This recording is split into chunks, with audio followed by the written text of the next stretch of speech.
ॐ नमः सिद्धेभ्यः। ॐ नमः सिद्धेभ्यः। ॐ नमः सिद्धेभ्यः। नमो अर्हन्ताणं नमो सिद्धाणं नमो आर्याणं नमो वज्रायाणं बोलो ये सवसागुणम्। मङ्गलं भगवान् वीरो मङ्गलं गौतमो गणी मङ्गलं कुन्दकुन्दार्यो जैनधर्मोऽस्तु मङ्गलम्। सर्वमङ्गलमाङ्गल्यं सर्वकल्याणकारकं प्रधानं सर्वधर्माणां जैनं जयतु शासनम्। जैनं जयतु शासनम्। आतंबने परमात्मा हो शांति सारे देश में है देशना सर्वोदयी महावीर के संदेश में है देशना सर्वोदयी महावीर के संदेश में।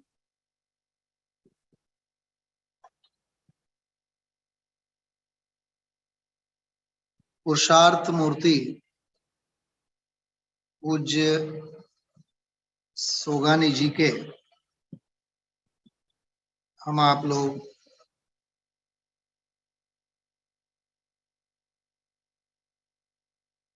समाधि दिन के उपलक्ष्य में पूर्व संध्या में आज हम आप लोग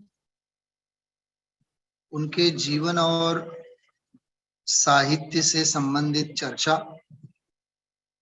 और उनका जीवन एक आत्म साधक आत्मार्थी महान पुरुषार्थी और पूज्य गुरुदेव श्री के प्रति सुवर्णपुरी सोनगढ़ की धन्य धरा के प्रति किस प्रकार की उनकी आंतरिक प्रीति रही, अपनापन रहा और संसार और शरीर और भोगों से यहाँ तक कि परिवारजनों से भी कैसे वे अलिप्त रहे। वर्तमान योग के महापुरुषों के बारे में कहा जाता है, पुण्य और पाप की विचित्रता जिनके जीवन में हो वे पुराण पुरुष शलाका पुरुष कहलाते हैं। अजीबो गरीब विचित्रताएं उनके जीवन में देखी जाती हैं। ऐसे ही पूज्य सोगानी जी के जीवन में भी बहुत सारे अप एंड डाउन्स आए। आजीविका को लेकर अजमेर से कलकत्ता तक का उनका सफर, कलकत्ता में फिर स्थायी निवास उनका बना। अजमेर के जीवन काल के दरमियान ही पूज्य सोगानी जी को पूज्य गुरुदेव श्री का सत्संग और समागम प्राप्त करने का सौभाग्य मिला। बहुत सारी बातें हैं, लेकिन रोजी रोटी कमाने के लिए, आजीविका के लिए, वैसे तो उस काल में तो संपन्नता उनकी जैसी थी वैसी थी, फिर भी अपनी आजीविका को लेकर के वे कलकत्ता पहुंचे। ऐसी पूरी उनकी जीवन यात्रा है।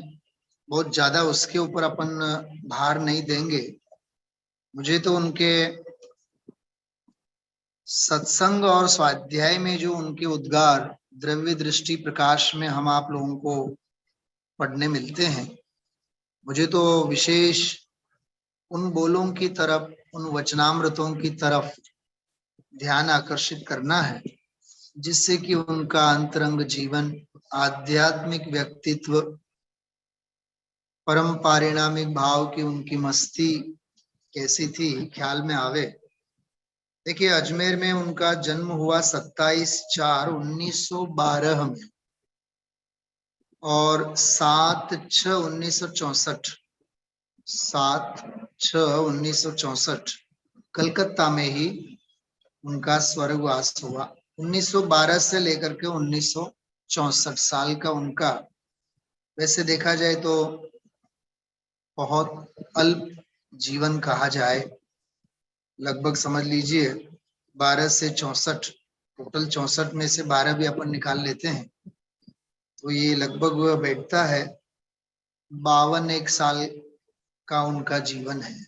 50-52 साल, मतलब वैसे देखा जाए तो बहुत ही युवावस्था कहिए और प्रौढ़ अवस्था कहिए, उनका मनुष्य देह, मानव देह हमारे बीच में से चल बसा। वे चिर विदाई हमारे बीच में से लेके चले गए। देखिए, गुरुदेव श्री के प्रति और उनके व्यक्तिगत जीवन के संदर्भ में ही मैं आपको कुछ बातें यहाँ कहना चाहता हूँ। उनका अध्यात्म की तरफ जो प्रवास है, धर्म संस्कारों के लिए और आंतरिक आत्मोपलब्धि के लिए उनकी जो यात्रा है वो मंथन काल से प्रारंभ होती है। गृहस्थ अवस्था में तो समझिए 22 साल की उम्र में ही विवाहबद्ध हुए, गृहस्थ आश्रम में प्रवेश किया। उसके बाद की बात मैं कह रहा हूं आपसे।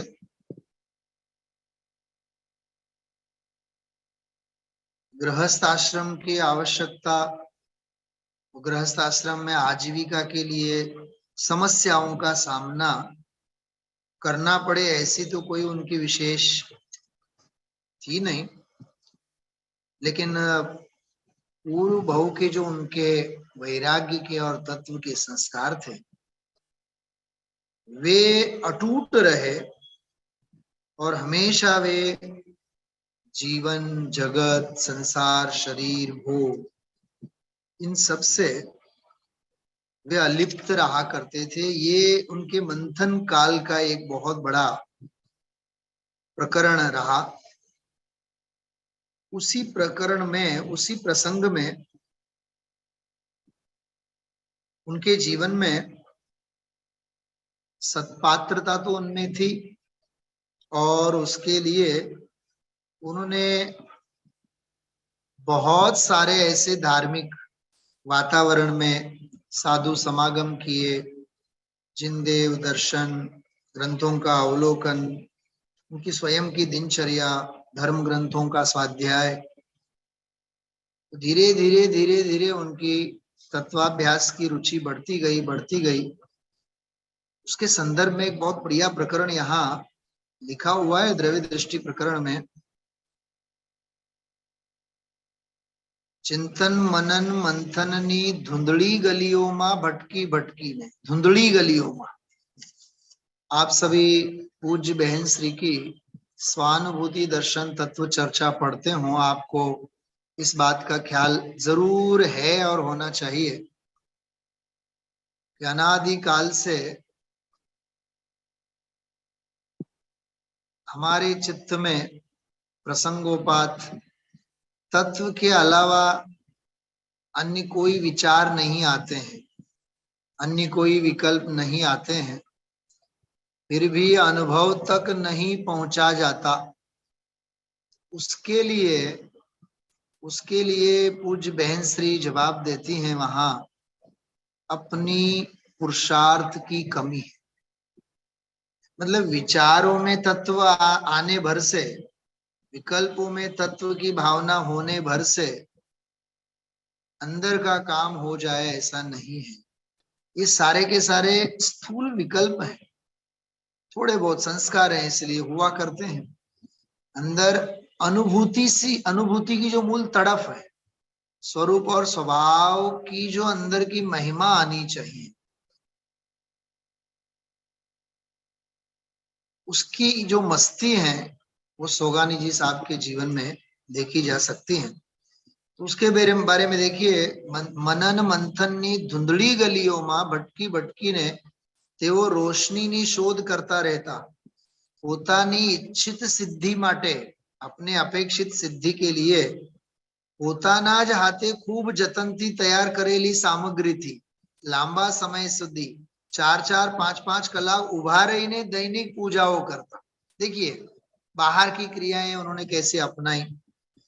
यहाँ तक तो यह लिखा है, खड्गासन ध्यान क्रियाનો અભ્યાસ કર્યો, એકાંતમાં હઠ યોગીઓના હઠવાદને સાધ્યો, ત્યાં સુધી કે એક વાર તો ગૃહસ્થ બંધનથી दूर થવા માટે, गृहस्थ आश्रम के बंधन से दूर होने के लिए घर छोड़ करके 1.5-2 महीने तक शहर के, कलकत्ता के शहर के किसी धर्मशाला में जाकर के किसी विद्वान को साथ में रखा और रात रात भर जाग करके स्वाध्याय करने लगे, ग्रंथ पढ़ने लगे घंटों तक।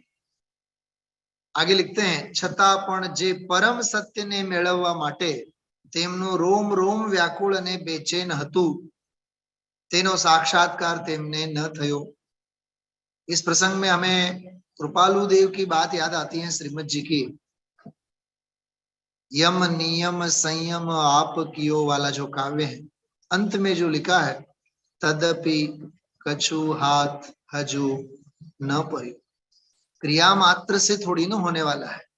अंतरंग में जो प्राण चैतन्य, प्राण स्वरूप और स्वभाव की जो मस्ती होती है वो होनी चाहिए। अस्ति है मस्ती ज्ञानी की, यह बात है वेद विज्ञानी की, ये अंदर की जो मस्ती है वो होनी चाहिए। वो आगे आएगा इसमें। इसलिए उनको अभी भी जो श्रेय चाहिए था, श्रेष्ठ चाहिए था, वो उन्हें नहीं मिला था। तो आगे उनके जीवन में 1946 में एक प्रसंग बनता है और धन्य घड़ी, महामंगल में घड़ी, उनको पूज्य गुरुदेव श्री की पावन प्रेरणा से छपी हुई पत्रिका सोनगढ़ से आत्मधर्म पत्रिका किसी साधर्मी के द्वारा उनको मिलती है। और उस आत्म धर्म में एक सार गर्भित वाक्य था, आवश्यक 6 नहीं होते हैं, आवश्यक तो एक ही होता है। ये याद रखने लायक बात है। देव पूजा गुरुपास्ति स्वाध्याय संयम तपः दानम चेति गृहस्थानाम षट्कर्माणि दिने दिने। एक व्यवहार आचरण, सदाचरण, श्रावकाचार की अपेक्षा से चरणान योग की शैली में 6 आवश्यकों की बात कही गई है पद्मनंदी पंचविंशति का शास्त्र जी में। लेकिन जब ये बात पढ़ी उन्होंने कि आवश्यक 6 नहीं होते हैं, आवश्यक तो एक ही होता है, तेमना अंतर ने झंझणावी दीदू, तेमने ऊंडी चोट लागी। आज वाक्य अमृतना भाव भाषण थी, जाने अनंत काल थी अनंत कर्तृत्वना बोझ तळे दबाયેલા તરફડતો તેમનો आत्मा सहज जागृत થઈ ગયો। ये है उनके जीवन में क्रांति का वो पल।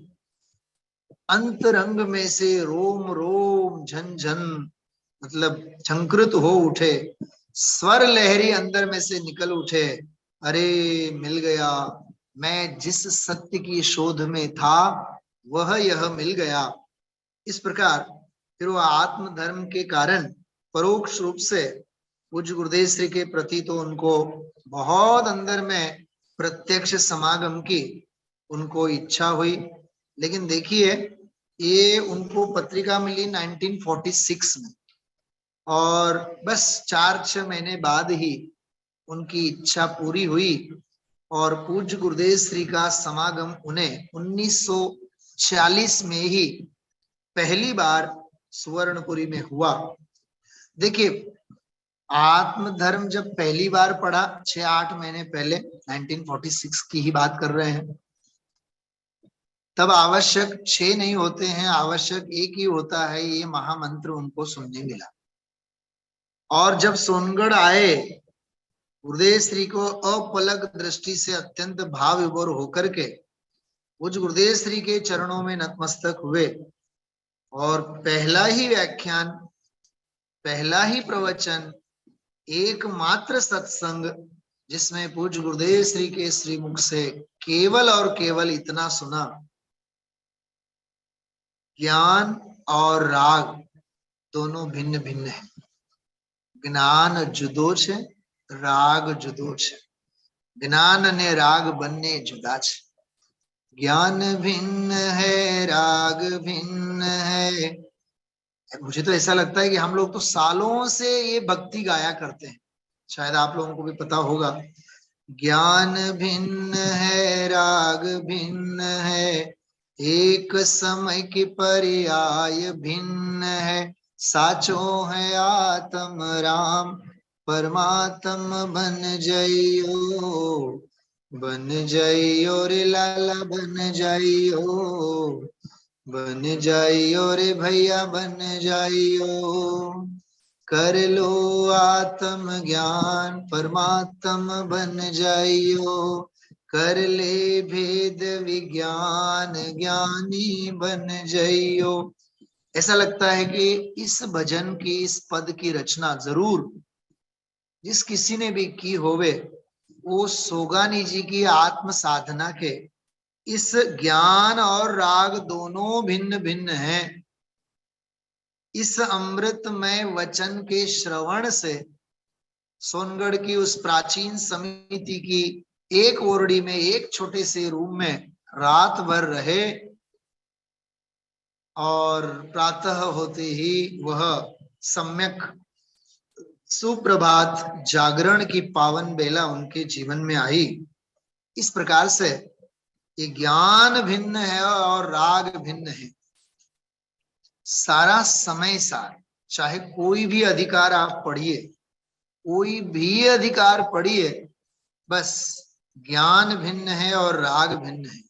चाहे वो प्रज्ञा छीनी के प्रयोग की बात आवे, चाहे वो भेद विज्ञान की महिमा की बात संवर अधिकार में आवे, चाहे वो सम्यक दृष्टि के 8 अंगों की और 7 भयों से रहित निर्भय निशंक व्यक्तित्व की बात आवे निर्जरा अधिकार में, चाहे वो प्रज्ञा छीनी को पटकने की बात मोक्ष अधिकार में आवे, चाहे वो आत्मा के सर्वथा अकर्तृत्व की बात ध्याता पुरुष एम ध्यावे छे जो 320 नंबर की गाथा की बात आवे सर्व विशुद्ध ज्ञान अधिकार की, चाहे अजीव मात्र से भिन्न 50 से 55 गाथाएं जो 29 भावों से भिन्न करने वाली जो गाथाएं, अजीव की भिन्नता, जीव की भिन्नता, ये जो भी प्रकरण है, चाहे वो आश्रव अधिकार में आश्रवों की भिन्नता, बंध अधिकार में बंध भावों की, अध्यवसान भावों की भिन्नता, इस सारे के सारे समय सार के हर अधिकार का सार इतना है, ज्ञान भिन्न है, राग भिन्न है, एक समय की पर्याय भिन्न है, साचो है आत्म राम। बस यही है मूल में, बस सोगानी जी के जीवन के क्रांतिकारी क्षण का यह पावन संदेश है। इस प्रकार प्रयोग के बाद फिर तो प्रसंग बनते गए और उनकी जो अध्यात्म की मस्ती आगे ही आगे, आगे ही आगे उनको और लेती गई, लेती गई, लेती गई। और 10-12 दिन जब बाकी रहे तो उनको वहां से निकलना पड़ा और फिर अपना जीवन आजीविका जो भी है उनको संभालनी पड़ी। लेकिन उनकी आत्मिक साधना में गुरुदेव श्री जैसे महापुरुष के सत्संग का उनको विरह हमेशा बनता रहा, हमेशा बनता रहा।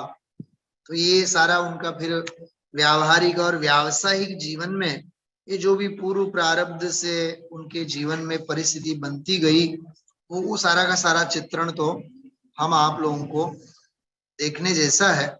1953 एक बात मैं बीच में आप लोगों से कह दूं, सबसे पहले उस बात की तरफ मैं आपको इशारा करना चाहता हूं। देखिए, पूज्य गुरुदेव श्री का जो समागम है वो सोगानी जी को जीवन भर में उनको लगभग 8 बार मिला। अपने पास उसकी भी नोंद है, लिखा हुआ है अपने पास। वो 46 से लेकर के फिर आगे 48, फिर 49, 51, 52, इस प्रकार उनको लगभग 8 बार। देखिए, 1946 में सबसे पहली बार आए, उसके बाद क्रमशः 1948, देखिए 2 साल फिर आना नहीं हुआ। अब आप सोचिएगा, जिनकी परिणति इतनी पावन बनी होवे, 2-2 साल गुरुदेव श्री का योग नहीं मिला, कैसी तड़प होती होगी उस जीव को। फिर 1948, फिर 48 के बाद लगभग 5 साल बाद 1953 के बाद सीधा 6 साल बाद 1959, 1959, फिर तत्काल हुआ 1960, फिर 61, 62 और 63। मतलब जीवन के अंत में 3-4 साल उनको, 4-5 साल जो है वो निरंतर गुरुदेव श्री का सत्समागम बना रहा। लेकिन जो सत्संग की तड़फ होती है, उनके पत्रों में कई ऐसे अंश हैं जिनसे हमें पता चलता है कि योग्य गुरु की शोध और योग्य सत्संग आदि के लिए, तत्व ज्ञान के लिए, धर्म सभा के लिए यह जीव कितनी हद तक लालायित तो हो सकता है, कितनी हद तक उसको पीड़ा होती है।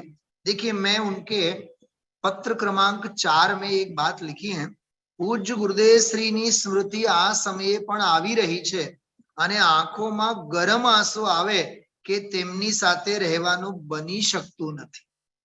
देखिए, ये पीड़ा। ऐसे ही आगे पत्रांक 8 में उन्होंने लिखा है, અહીં તો પુણ્ય યોગ જ એવો નથી કે ત્યાંનો લાભ શીઘ્ર શીઘ્ર મળ્યા કરે। निवृत्ति ने माटे जितलो वधारे तलपू छू, निवृत्ति के लिए जितना मैं तड़प रहा हूं, उतना ही मैं दूर होता चला जा रहा हूं। एवो योग हमणा थई रह्यो छे। मतलब ये जैसे कृपालुदेव श्रीमद जी की भाषा में कहें, अशेष कर्म नो भोग छे, ऐसी परिणति सोगाणी जी की रही। કેટલીય વાર तो ધ્રુસકે ધ્રુસકે રડવું આવી જાય છે।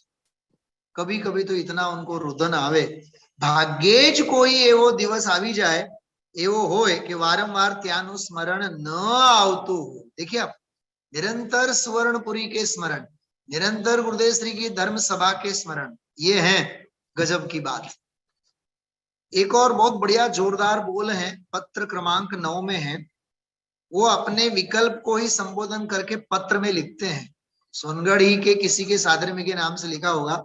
अपने विकल्प को संबोधित करके लिखते हैं, हे विकल्प, यदि तुझे अपनी आयु प्रिय होवे तो अन्य सभी को गौन करके मुझे गुरुदेव श्री के सत्संग में ले चलो, अन्यथा उनका दिया हुआ वीतरागी जो अस्त्र है वह शीघ्र ही तेरा अंत कर देगा।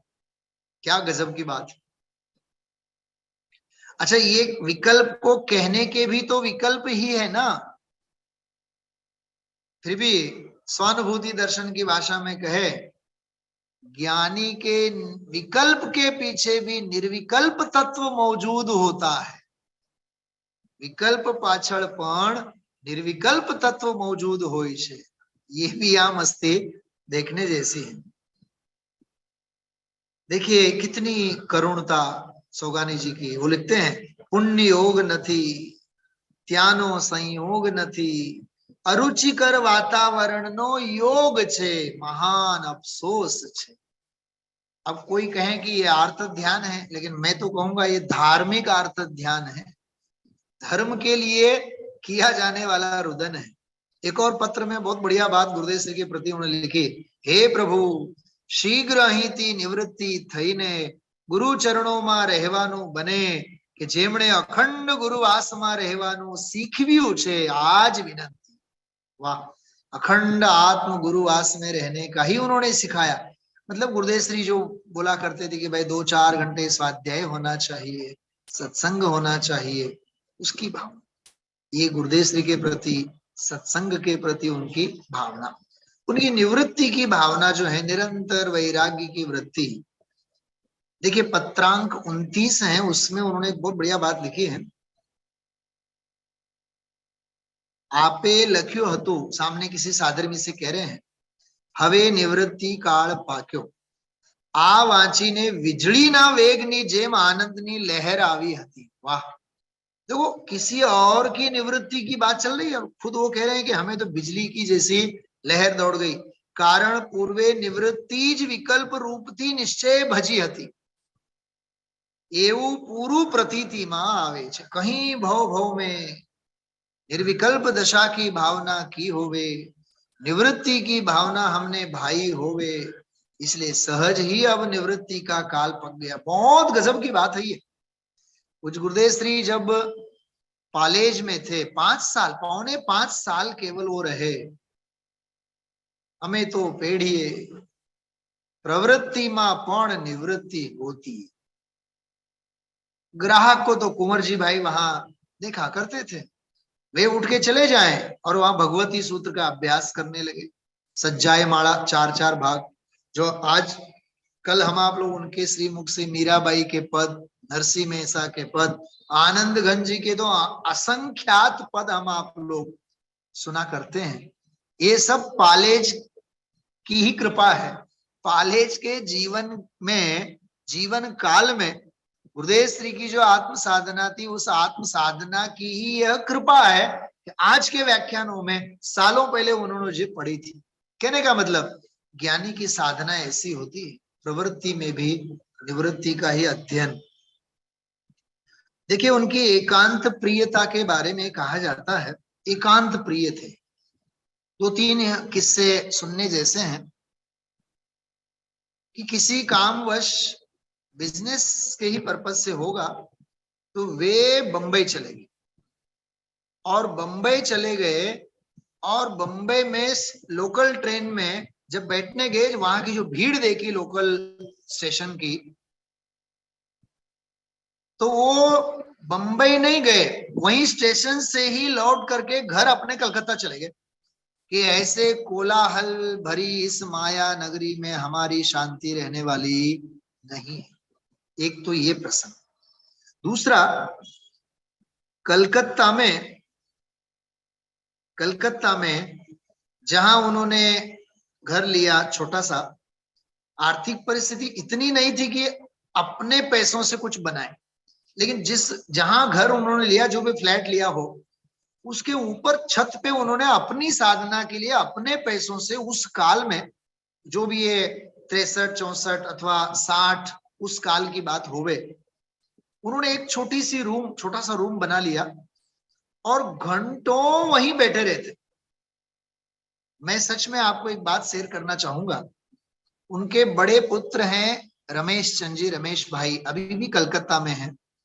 मैं जब 2-3 बार कलकत्ता प्रभावना के योग से वहां जाना हुआ, उन्होंने मुझे बताया था कि वो सुबह नाश्ते की थाली उनको दे दी गई हो, बल्कि उनको पूछना नहीं ये नाश्ते की थाली है, वो नीचे से सरका देना, केवल वो थाली वहीं की वहीं पड़ी रहे और 3-4 घंटे वो अपने ध्यान में ही बैठे रहे, नाश्ता वहीं का वहीं।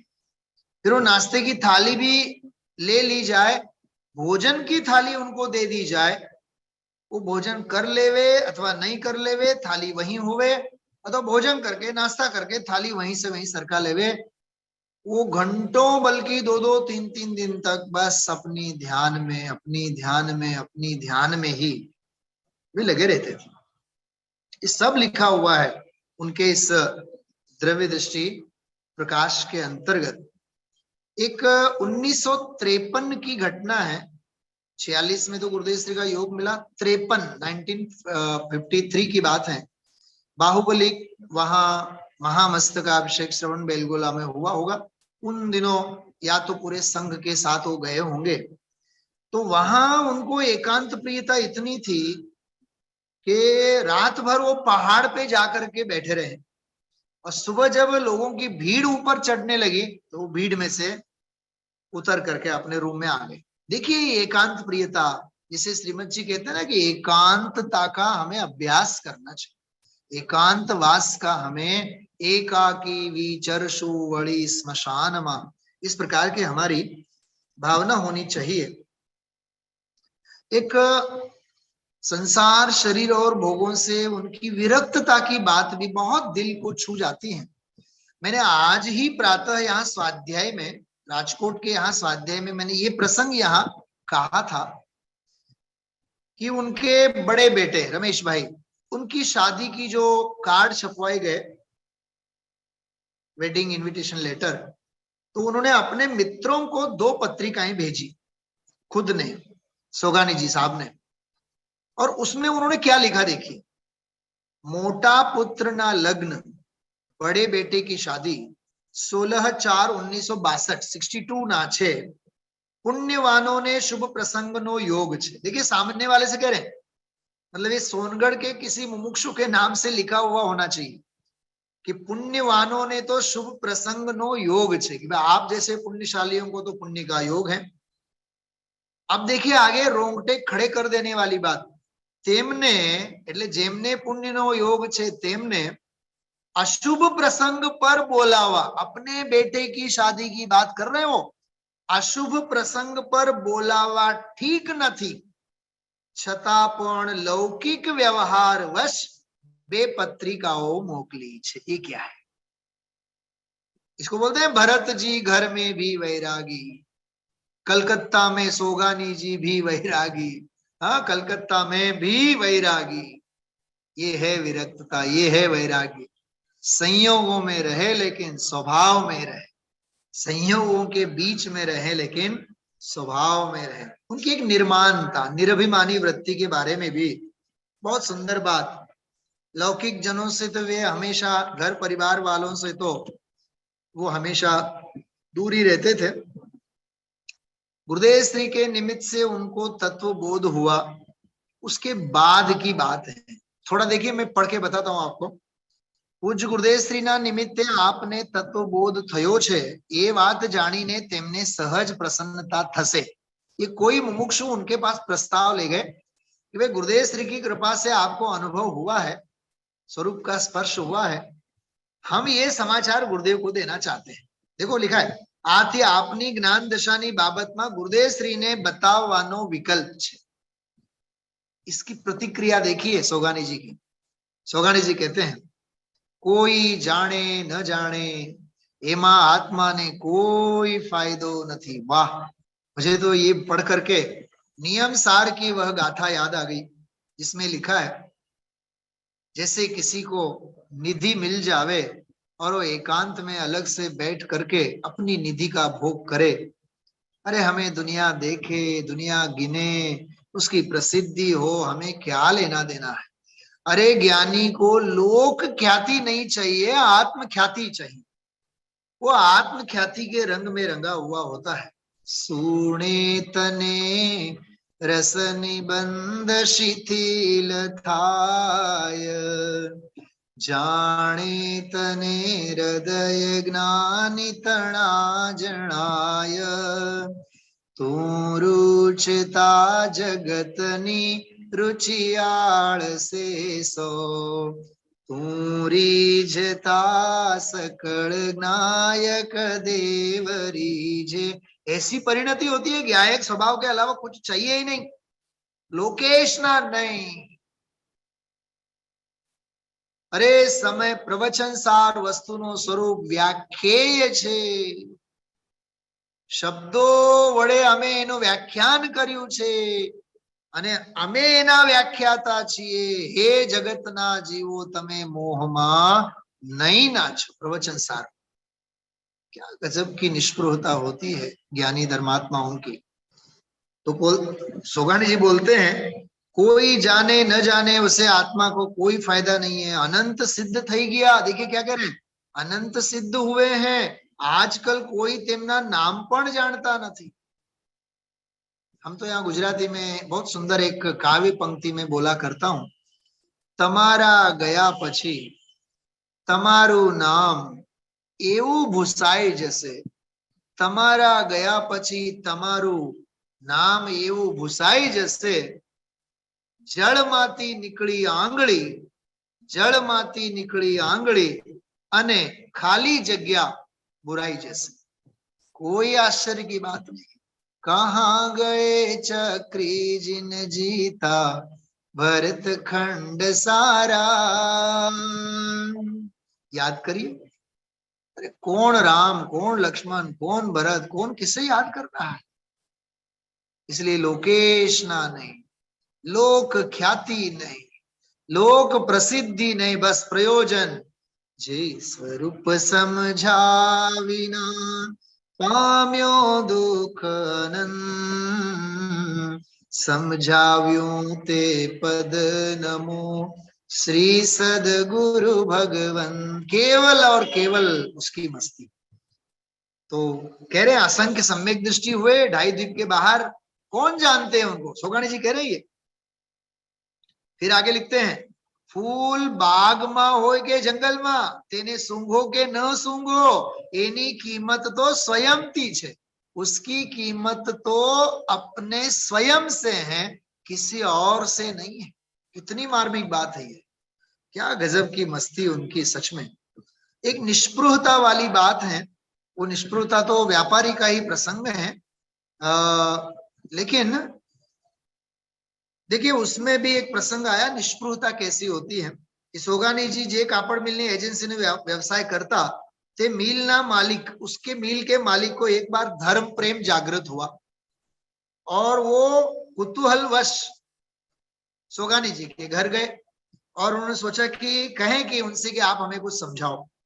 लेकिन देखो अपात्र जीव को कभी देशना नहीं दी जाती है। पुरुषार्थ सिद्धिपा में लिखा है, तस्य देशना नास्ति। लायक हो, पात्र हो, धर्म लोभी हो, उसी को उपदेश दिया जाता है, जबरदस्ती नहीं। गुरुदेव श्री तो ऐसा कहा करते थे, आ कई तत्वनो माल घासड़े लईने वेचवा माटे शेरीए शेरीए गामे गामे फरवा पणो होय नहीं। जैसे हमने तो सामने से आप लोगों से नहीं कहा कि हम सोगानी जी के ऊपर व्याख्यान करेंगे, हम सोगानी जी के ऊपर बोलेंगे। अरे पढ़ते हैं, मस्ती में रहते हैं। क्या कहा मैंने, समझ में आ रही बात? अरे भाई नहीं, लोकेश ना नहीं, दुनियादारी का व्यामोह नहीं। तो उसकी अपात्रता देख करके उन्होंने, सोगानी जी साहब ने, उन्होंने कह दिया कि आ तो सांसारिक आवश्यकता पूर्ति माटे तेमनी पासे आववानी व्यवस्था छे, अन्यथा आवा कार्यों माटे आत्मार्थीनी पासे समय ज क्या छे। मना कर दिया उन्होंने, हम नहीं समझाएंगे। तत्व का प्रेम तो देखिए उनका, हाँ कैसे कैसे गजब गजब के उनके वाक्य, निश्चय व्यवहार से संबंधित उनकी व्याख्याएं देखिए। कुछ मैं अंश आपको पढ़ के बताता हूं। सदगुरु द्वारा प्राप्त अनुभव आवा काल में विषमता आदि ने समतापणे वेदे अप्रतिबद्ध स्वभाव सन्मुख तीव्र वेग करे, एज सर्वथी श्रेष्ठ छे અને शीघ्र मनोरथ पूर्ण થવાનો आज शुभ लक्षण છે। मतलब देखिए आत्मानुभव के लिए, सत्य की शोध के लिए आत्मार्थी का शुभ लक्षण क्या है, क्या है वो श्रेष्ठ लक्षण। जैसे कृपालुदेव श्रीमद जी ने लिखा, भगवान महावीर नो शिष्य कोने केवाय। मैंने शायद इससे पहले भी कभी व्याख्यान में आप लोगों से ये बात कही हो, मुझे याद नहीं है। जे सूक्ष्म तत्व नो अभिलाषी होय छे અને જે ઉછળતો વીર વાળો હોય છે, એ ભગવાન મહાવીરનો શિષ્ય કહેવાને લાયક છે, પ્રથમ શિષ્ય છે, ऐसा लिखा है। इसलिए भाइयों, ये अंदर की जो तत्व की जो अंदर की जो तड़प है ना, वो सोगानी जी के जीवन में देखी जाती। अहो गुरुदेव, क्या लिख रहे हैं, अहो गुरुदेव आपे तो आ पुण्य ने पाप बनने थी ज निराली वृत्ति देखाड़ी दीदी छे, जे एना होवा छता विचलित नथी थती, खूंटा ध्रुव ने सहारे डगती नथी, तेने द्रव्य क्षेत्र काल भावनो प्रतिबंध नथी। एक और पत्र में बहुत बढ़िया बात लिखी, 17 नंबर का पत्र का अंश है। प्रदेशे प्रदेशे हूं मात्र चैतन्य चैतन्य ने आनंद ज आनंद थी ओतप्रोत वस्तु छू, स्वरूप रचना पर्याय में स्वतः ज थई रही छे। वाह, मतलब मैं पुरुषार्थ पूर्वक कर रहा हूं, मेरा भेद विज्ञान का पुरुषार्थ चल रहा है, इस पर्याय के एंगल से नहीं बोल रहे, वो त्रिकाल स्वभाव के एंगल से बोल रहे हैं। स्वरूप की रचना तो सहज ही हो रही है। जैसे उनका एक और बहुत जोरदार वाक्य है, आप लोगों ने हजारों बार सुना होगा, जरूर कंठ का हार बनना चाहिए। पर्याय मारू ध्यान करे तो करे हूं कोनो ध्यान। पर्याय परिणम गई और मैं यूं का यूं रह गया। पर्याय परिणम गई और मैं यूं का यूं रह गया। ये मैं कौन है ये, और मैं यूं का यूं रह गया, ये बोल भी कौन रहा है? वो बोल भी रही है पर्याय। ये है आचार्यों की 320 नंबर की गाथा की ये ध्वनि है। ऐसे सोगानी जी के अद्भुत अद्भुत सारे बोल हैं। देखिए एक और बहुत सुंदर बोल है, परिणति ने आत्माज निमित्त थाय। आहा, परिणति ने आत्माज निमित्त थाय, अथवा भगवान भगवान गुंजारो करता आप, अन्य संग नहीं आज भाव। वाह, एक त्रिकाल स्वभाव का ही निमित्त बना रहे, ये कह रहे हैं। क्या मैं कह नहीं सकता हूं? देखो विकल्प के बारे में तो उन्होंने कितनी हेय बुद्धि दर्शाई। વિકલ્પોને તો ધધકતી ભટ્ટીના યોગોનો નિમિત્ત છે।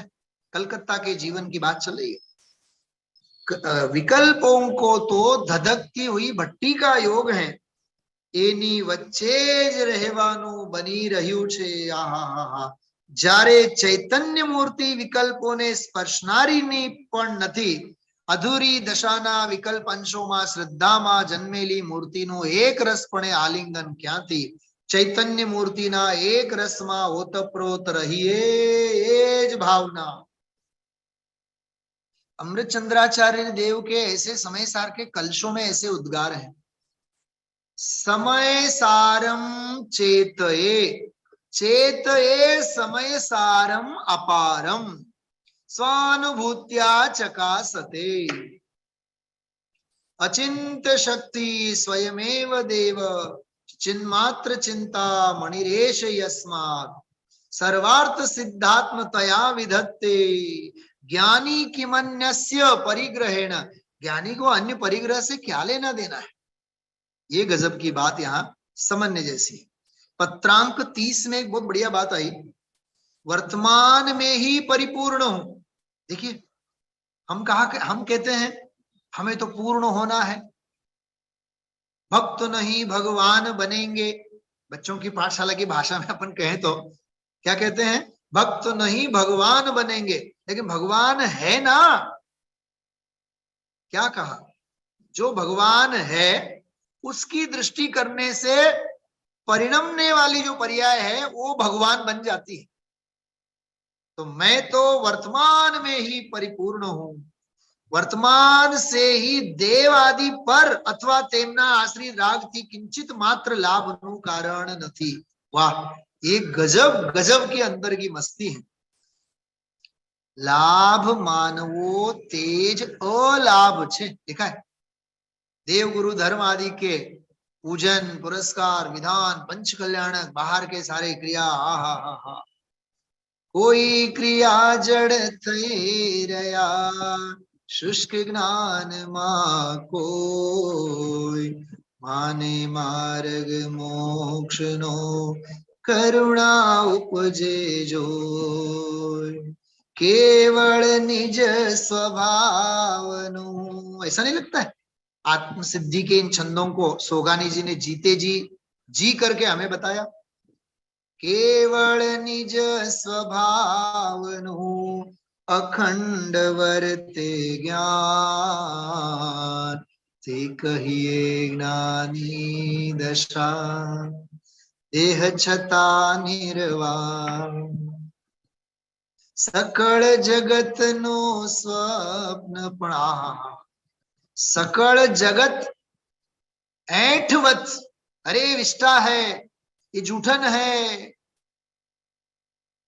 सकल जगत ते ऐठवत अथवा स्वप्न समान, ऐसी परिणति होवे। कहते हैं ऐसी परिणति नहीं होवे तो आगे लिखते हैं बाकी वाचा ज्ञान, वो सारा वाणी विलास है। भाइयों मैं तो कई बार कहता हूं શ્રવણ તો અહીંથી અહીંયા હોય, आत्म प्रदेशों में तो श्रावण होय, वो श्रवना चाहिए ना, वो भाव श्रुत होना चाहिए ना, वो अनुभव होना चाहिए ना। ऐसी प्रेरणा इनके जीवन से लेने जैसी है। गुरु भक्ति के बारे में, पूज्य गुरुदेव श्री के बारे में उनकी बहुत अद्भुत एक बोल है। देखिए, हवे तो ત્યાંથી ધૂળને માટે પણ તડપવું પડે છે। सोनगढ़ के बारे में, अरे हमें तो सोनगढ़ की धरा की धूल के लिए भी तड़पना पड़ रहा है। गुरुदेव ना दृष्टांत अनुसार धगधगती भट्टी में पड़वा जेवो प्रत्यक्ष अनुभव अहीं एक दिवस में ज मालूम थवा मांड्यो छे। देखो, एक ही दिन में सोनगढ़ से गए होंगे, दूसरे दिन उन्होंने तुरंत ये लिखा, धन्य छे त्याना सर्व मुमुक्षु जेमने सत्पुरुष नो निरंतर संयोग प्राप्त छे। हे गुरुदेव, आपनी वाणी नो स्पर्श थता ज जाने विश्वनी उत्तम उत्तम वस्तुनी प्राप्ति थई गई। वाह! मैं तो आप 7 समंदर पार जो अमेरिका में आप लोग रह रहे हैं, और जो कोई भी, चाहे वो रसिक भाई हो, चाहे वो कलाबेन हो, चाहे कोई भी मेरी बात सुन रहे हो, इस सोगानी जी का संदेश है आप लोगों के लिए। पूज्य गुरुदेव श्री हमें मिले, उनकी वाणी हमें मिली, मानो विश्व की उत्तम उत्तम वस्तु हमें मिली है। पूज्य बहन श्री की भाषा में कहे, पूज्य गुरुदेव तो आ पंचम कालना अजूबा छे। हयो सत सत ज्ञान ज्ञान धबके ने वज्रवाणी छुटे, जे वज्रे सुमुमुक्षु सत्व झळके, पर द्रव्य ना तो टूटे। राग द्वेष रुचे न जंपन वळे, भावेन्द्रिमांशमा। वाह! टंकोत्कीर्ण अकंप ज्ञान महिमा, हृदय रहे सर्वदा। अरे ज्ञायक स्वभाव की महिमा सुनाने वाले, करने वाले ऐसे पूज्य गुरुदेव श्री मिले, विश्व की सर्वश्रेष्ठ वस्तु की, सोगानी जी के शब्दों में पढ़ रहे हैं अपन लोग, विश्वनी उत्तम उत्तम वस्तुनी प्राप्ति થઈ ગઈ। શું હું મુક્ત થનારો છું? અરે શાસ્ત્રોમાં જે મુક્તિની આટલી મહિમા વખાણી છે, તેને આપના શબ્દ માત્રે આટલી સરસ કરી દીધી છે। और कर्ता कर्म अधिकार के बारे में तो वो लिखते हैं, भरत खंड नो अलौकिक कर्ता कर्म अधिकार। वाह! क्या कह रहे हैं? भरत खंड नो आ अलौकिक कर्ता कर्म नो अधिकार। एक अंतिम बोल मैं आपको जरूर पढ़ के बताता हूं। सतत दृष्टि धारा वर्षावता वसावता चैतन्य ना प्रदेशे प्रदेशे, आहा, चैतन्य चैतन्य भासी रयो रे, प्रभु थारा ही रंग मा रंगी गयो रे, रंग मारे। देखो क्या करें, चैतन्य के प्रदेश प्रदेश पर सहज ऐसी महान दीपोत्सव की हर क्षण वृद्धि करने वाले श्री पूज्य गुरुदेव श्री के प्रति अत्यंत भक्ति भाव से हम वंदन करते हैं। सोगानी जी लिख रही है, और 26वें पत्रांक में बहुत गजब की बात लिखी है, दरिद्री ने चक्रवर्ती पणानी कल्पना होती नहीं। दरिद्री को कभी भी चक्रवर्ती पने की कल्पना नहीं होती है। जैसे गुरुदेव श्री उदाहरण देते हैं ना, चक्रवर्ती ने त्या दांतन वाली आवे, गोखलाમાં દાંતણ મૂકીને જાય અને 4 રોટલા મળે એટલે રાજી રાજી થઈ જાય। એટલે હજી તને ચક્રવર્તી પાસેથી ભીખ પણ માંગતા નથી આવડતું। ये गुरुदेव श्री कहा करते हैं। ऐसी बात यहाँ कह रहे हैं कि पामर दशा वाला ने भगवान छू एनी कल्पना न होय, पण एवी रटन लगावी, हे प्रभु गुरुदेव आप जेवा असाधारण निमित्त नोज कार्य छे। ऐसी उनकी महिमा उन्होंने कही है। एक मुंबई की एक घटना, एक मुमुक्षु के वहां वे भोजन करने गए थे, फिर वहां से जब वो निकल गए तो वहां के रसोईया से किसी ने पूछा कि वो जो एक बहुत गंभीर गंभीर गंभीर इंसान थे, वे कौन थे? मालूम उन्होंने क्या लिखा? मारी जिंदगी में मैं मारा हाथे हजारों लोगों ने जमाड्या छे, परंतु आजे पहली बार एक प्रतिमा ने मैं जमाड़ेल छे। मतलब किसी बुत को, किसी प्रतिमा जी को मैंने मानो जिमाया होवे, खिलाया होवे। एक रसोईया की भी क्या प्रतिक्रिया हो सकती है? बस केवल और केवल भावना इतनी है, हम आप सभी जहां भी रहे, जहां भी रहे, जीवन हमारा धन्य हो। आए अनुभव में आए प्रभु अनुभव में आज, आज मैं धन्य हुआ। क्या कहा? अनुभव में आत्म राम, आज मैं धन्य हुआ। अब भव भ्रमण पे लगे विराम, आज मैं धन्य हुआ। धन्य हुआ मैं, धन्य हुआ, धन्य हुआ मैं, धन्य हुआ। मैं भी तो हूँ निष्काम, आज मैं धन्य हुआ।